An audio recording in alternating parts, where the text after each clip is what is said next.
Tampa in 1848 was incredibly small. If you could go back in time, the kind of occupied area was a 6-block by 6-block space in what's now downtown Tampa. In the heart of the city of 200 residents near the waterfront stood Fort Brooke, an army post which operated mostly to keep an eye on the Seminole Indians.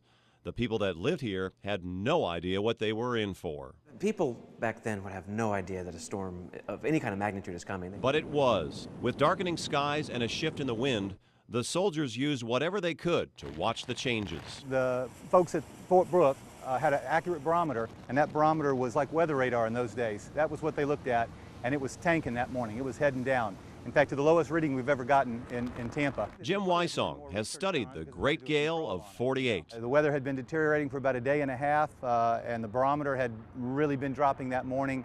And by the early afternoon, the water was rising. By some accounts, we're talking about 5 feet in an hour.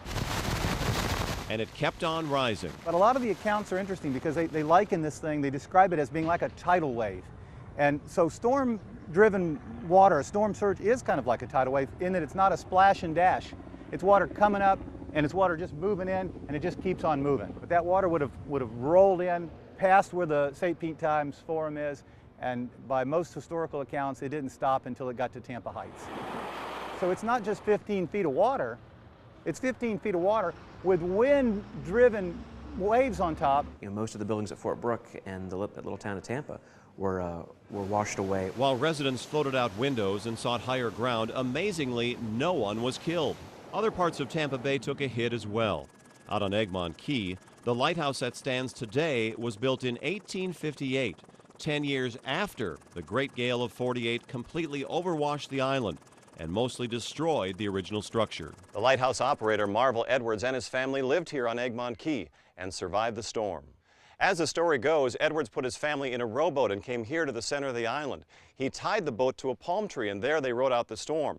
The water level was said to get to the top of the palm trees. After the storm and the water came down, he rowed that very same boat to Fort Brooke and resigned his post. But the water keeps going, past Egmont Key, joining Bay and Gulf. The water overwashes the Inner Bay Peninsula. So MacDill Air Force Base and all of that area today, essentially everything south of the interstate, is inundated. It goes up, it goes over, and it starts heading toward the northwest, toward Lake Tarpon. The storm surge from the landfalling eye of the hurricane is arriving on the west coast of what's now Pinellas County and meets the water coming out of the top of Old Tampa Bay.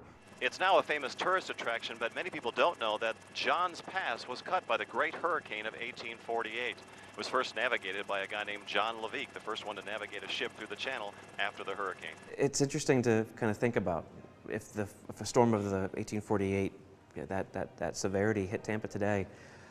I mean, it would drastically change the landscape. The destruction would be, I think, beyond anything that we've seen in the United States.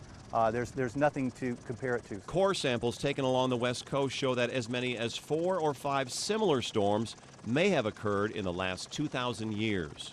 While this is still a low probability event in any given year, it's not a freak of nature, it's a fact of nature.